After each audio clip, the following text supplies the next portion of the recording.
श्रीमद् भागवत महात्म्य का 5वां अध्याय। वेश्या के फांसी लगाने से धुंधकारी का मरना व सप्ताह परायण सुनकर मुक्त होना। सूत जी ने शौनकादिक ऋषिश्वरों से कहा कि जब वह ब्राह्मण वन में चला गया तब धुंधकारी ने अपनी माता को मार पीट कर कहा कि द्रव्य घर में कहाँ गाड़, हमको बतला दे, नहीं तो तुझको मार डालूंगा। उसने मारने के डर से कहा कि कल बतला दूंगी। उस समय यह बात कहकर ब्राह्मणी ने बेटा के हाथ से अपना प्राण बचाया। उसके घर में कुछ द्रव्य नहीं था जो बेटे को बतलाती, इसलिए मारपीट के डर से वह रात को कुएं में गिरकर मर गई। जब गोकर्ण ने धुंधकारी का यह हाल देखा तब अपना रहना वहाँ उचित न जानकर वह तीर्थ यात्रा करने बाहर चला गया। गोकर्ण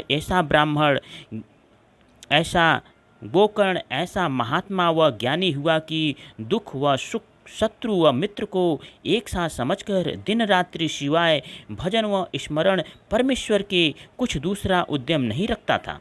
गोकर्ण के जाने के उपरांत धुंधकारी अकेला घर में रहकर चोरी ढकी करके वेश्या को धन देने लगा। एक दिन वह कहीं से बहुत सा रुपया व गहना चुरा लाया, सो अपनी वेश्या को देकर उसके साथ सोया। जब रात को धुंधकारी नींद में अचेत हुआ तब उस वेश्या के घर वालों ने आपस में सम्मत किया कि वह सदा चोरी व ठगी करके दूसरे का धन लाकर हमको देता है। पकड़ा जाएगा तो उसके साथ हम लोग भी दंड पावेंगे और ऐसा उद्यम करने से वह अवश्य मारा जाएगा। इसलिए उत्तम है कि हम लोग इसको मार डालें।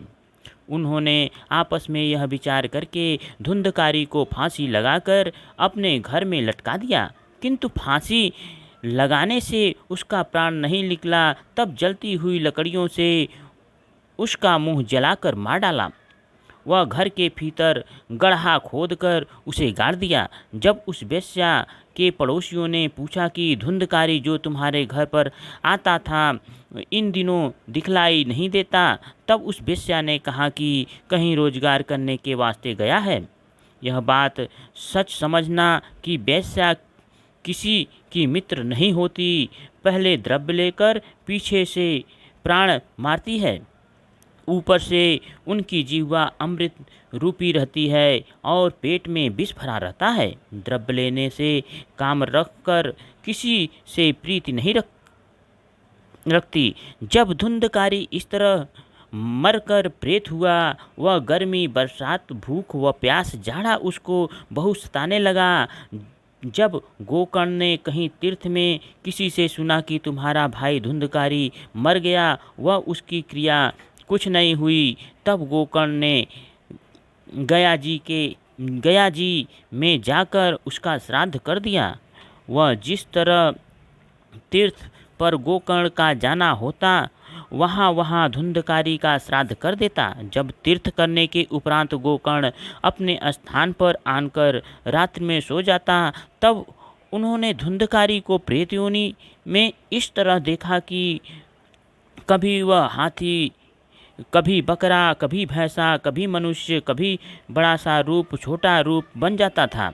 जब गोकर्ण ने उसको प्रेत जानकर मन में धैर्य धरने के उपरांत उससे पूछा कि तू भूत या प्रेत या राक्षस कौन हो, कहाँ से आया है, अपना हाल हमसे बतला। तब गोकर्ण की बात सुनकर धुंधकारी बहुत रोया, पर उसे बोलने की सामर्थ्य नहीं थी, अपना हाल कहे। जब गोकर्ण ने देखा कि यह सिवाय रोने के कुछ नहीं बोलता, तब दया की राह मंत्र पढ़कर छींटा उस पर मारा। तब वह बोला कि मैं तेरा भाई धुंधकारी हूँ। अपने पाप से ब्रह्म तेज खोकर मैंने ऐसे भारी अधर्म किए हैं कि जिन पापों की गिनती नहीं हो सकती। मुझको वेश्या ने फांसी लगाकर मार डाला था, इसलिए मुझे दाना पानी कुछ नहीं मिलता, हवा खाकर जीता हूँ। अब तुम आए हो, जिस तरह बन पड़े मेरा उद्धार करो। यह बात सुनकर गोकर्ण ने कहा कि मैंने तेरे उद्धार के वास्ते गया जी में वह सब तीर्थों पर श्राद्ध किया जिस पर तू प्रेत योनि से नहीं छूटा। तब धुंधकारी बोला कि चाहे हजारों गया श्राद्ध करो, पर महापाप करने के कारण मेरी मुक्ति नहीं हो सकती। कोई ऐसा उपाय करो जिससे अपने पापों से छूटकर भवसागर पार उतर जाऊं। यह वचन सुनकर गोकर्ण ने धुंधकारी से कहा कि तू थोड़े दिन संतोष कर, मैं तेरे उद्धार का उपाय करूंगा। गोकर्ण यह बात धुंधकारी से कहकर सो रहा। जब दूसरे दिन उस नगर के मनुष्य गोकर्ण से भेंट करने के वास्ते आए, तब उसने यथोचित सबका सम्मान किया। फिर कई दिन उपरांत गोकर्ण ने योगीश्वर व महापुरुष व पंडितों को अपने स्थान पर बुलाकर सभा करके उन लोगों से पूछा कि इस तरह मेरा भाई मरकर प्रेत योनि में पड़ा है, उसकी मुक्ति होने के वास्ते कोई उपाय बतलाइए। यह बात सुनकर सब महापुरुष व पंडित ने विचार कर गोकर्ण से कहा कि तुम सूर्य भगवान की पूजा व ध्यान करके उनसे इसका उपाय पूछो। जैसे ही वह आज्ञा देवे वैसा करो। यह वचन सुनकर गोकर्ण ने सब पंडितों व महात्माओं को विदा किया। वह सूर्य भगवान का मंत्र पढ़कर वह स्तुति करके यह वरदान मांगा कि हे महाराज, धुंधकारी की जिससे मुक्ति हो वह उपाय बतलाइए। सूर्य भगवान ने उस मंत्र के प्रताप से गोकर्ण को दर्शन देकर कहा कि सप्ताह परायण श्रीमद् भागवत का धुंधकारी को सुनाओ, तब उसकी मुक्ति होवेगी। यह बात सुनकर गोकर्ण बहुत प्रसन्न हुआ। वह सब पंडितों व योगीश्वरों व महापुरुषों को बुलाकर गोकर्ण ने सप्ताह यज्ञ श्रीमद् भागवत का आरंभ किया। उस नगर के बहुत से मनुष्य, बूढ़े, लड़के व तरुण, स्त्री पुरुष कथा सुनने के वास्ते वहां आए। वह धुंधकारी भी एक बांस के ऊपर जो 7 गांठ का था बैठकर सुनने लगा। एक वैष्णव महापुरुषों को श्रोता ठहराकर गोकर्ण जी अमृत रूपी कथा बाँचने लगे। जब पहले दिन संध्या समय कथा सुनने वाले उठे, तब एक गांठ उस बांस की जिस पर धुंधकारी बैठा था फटकर उसमें बड़ा शब्द हुआ। उसे सुनकर सबको बड़ा आश्चर्य हुआ। फिर दूसरे दिन कथा होने से दूसरी गांठ टूट गई। इस तरह वह 7 दिन में 7 गांठें उस बांस की फट गई। 12 स्कंद कथा सुनने के प्रताप से धुंधकारी प्रेत योनि छोड़कर दिव्य रूपी चतुर्भुजी मूर्ति श्याम सुंदर के समान हो गया। वह पीतांबर पहने हुए गोकर्ण के पास जाकर नमस्कार करके बोला, महाराज, आपने मुझे बड़े पापों से छुड़ाकर कृतार्थ किया है। सिवाय श्रीमद् भागवत के कोई दूसरा उपाय इन पापों से छुड़ाने व मुक्ति देने वाला नहीं है। जो लोग संसार रूपी कीचड़ में फंसे हैं, वह इस कथा रूपी तीर्थ में स्नान करने से पवित्र होकर भवसागर पार उतर जाते हैं। जिस समय धुंधकारी गोकर्ण से यह कह रहा था, उसी समय एक विमान बहुत अच्छा आकाश से वहां पर उतरा। वह धुंधकारी उस विमान पर चढ़कर बैकुंठ को चला गया। यह हाल देखकर दूसरे ऋषीश्वर व पंडितों ने जो उस सभा में बैठे थे गोकर्ण से पूछा, महाराज, हमारे मन में यह संदेह हुआ है, उसे आप छुड़ा दीजिए कि हम लोग बहुत आदमियों ने यह सप्ताह परायण सुना, इसलिए उचित था कि कथा सुनने के प्रताप से सबके वास्ते विमान आता, वह हम लोगों को भी बैकुंठ चले जाते। यह क्या कारण है? एक मनुष्य विमान पर चढ़कर बैकुंठ में चला गया और सब लोग यहाँ बैठे रहे।